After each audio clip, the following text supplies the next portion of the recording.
Howdy gang, Michelle here, and today I am going to walk through our new scarf or shawl pattern, Ainsley.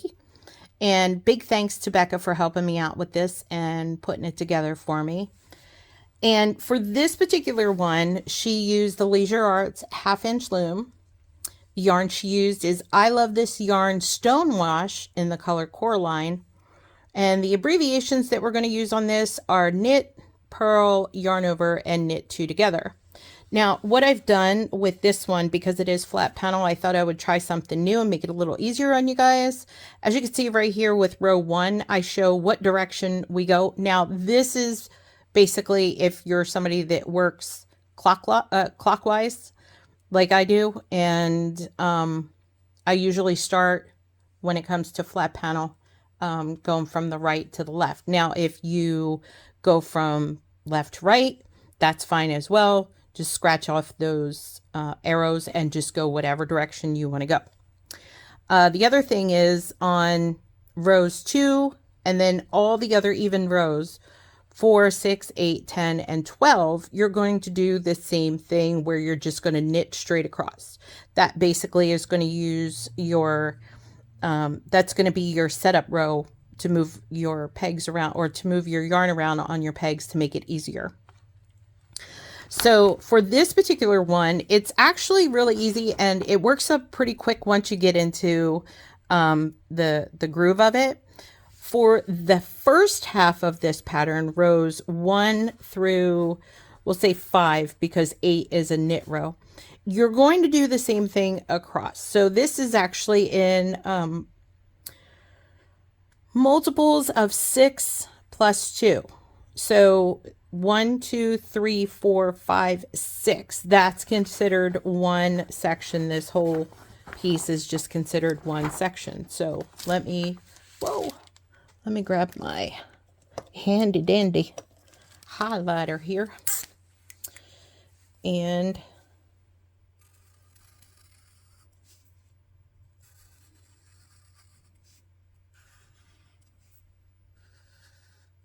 now I didn't put the edge in that because you don't count that one. That's just the plus 2. So you have 6 that I highlighted, and then the plus 2 is the one at the front and the one at the back when it comes to the edges. You guys should probably know me by now and know that I don't like turn and wrap edges unless you're working on something super loose like my heather lace. Other than that, I like a nice clean edge. But again, no looming please, so you do you however you want to do you. Okay, so if you want to make this wider for the one that's shown, Becca cast it on 25. But if you want to make this wider, just go in multiples of 6 and it'll make it wider. So if you want to do a shawl with this and make it wider, you go right on ahead and make a shawl with this and just multiples of 6 for the interior part of it.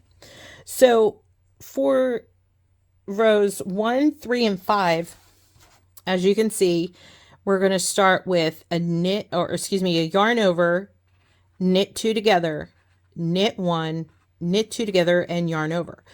So if you say start with a garter at the very beginning of your scarf or shawl, try and end it on a knit, so that way it's easier for you to set up yourself for the next row. And that way you can move your yarn much easier without putting a whole lot of tension and stress on your hook, on your yarn, on your pegs, because you don't want to break anything while you do this. That's one of the reasons why I showed everybody how to do this, like with my Rainier cow and the hack that I did with that. So row 2, you're going to just knit across. So rows 1, 3, and 5 are the same. Yarn over, knit 2 together, knit, knit 2 together, yarn over, knit.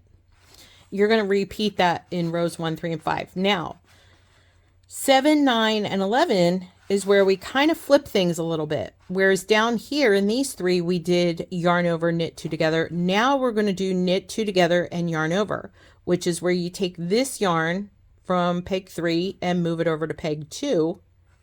And then you're going to yarn over, knit 2 together going this way, which is taking 5, moving it to 6 and knitting it off.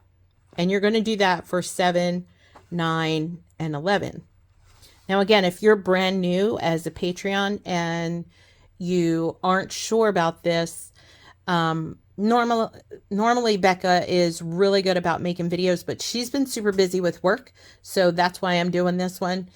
And if you refer to my Rainier cowl, I have the hack in there to show you how to move your pegs, how to move your yarn easily on your pegs, so that way it doesn't cause you a lot of tension issues or anything like that. So again, rows 1, 3, and 5 is yarn over, knit 2 together, knit, knit 2 together, yarn over. So you're going to take 6 and move it to 5. And then up here, you're going to knit 2 together, yarn over, taking 3, moving it to 2, knit, and then taking 5 over to 6 to knit 2 together, yarn over, knit 2 together, and then a knit here, and then you're going to repeat that. So no matter how wide you make it, again, it's multiples of 6, and then you want to add 2 for the edge pegs. That's all you have to do with that. And like I said, once you get into this groove, it works up really quick. So this is just in sections of 12. So once you knit row 12, you're going to start with row 1 all over again, and it's going to give you this beautiful texture here. Just lovely. So there you go. I can't wait to see what everybody creates with this. I'm super excited. We have more scarves and shawls coming for you guys, because the warmer weather hopefully will be here soon for everybody. And you'll have something nice and light to wear if you happen to go out on an evening for dinner or anything like that. So there you go, gang. Thank you so much for being a part of the family, and we look forward to seeing you guys again soon. Thanks, guys. Happy looming. Bye.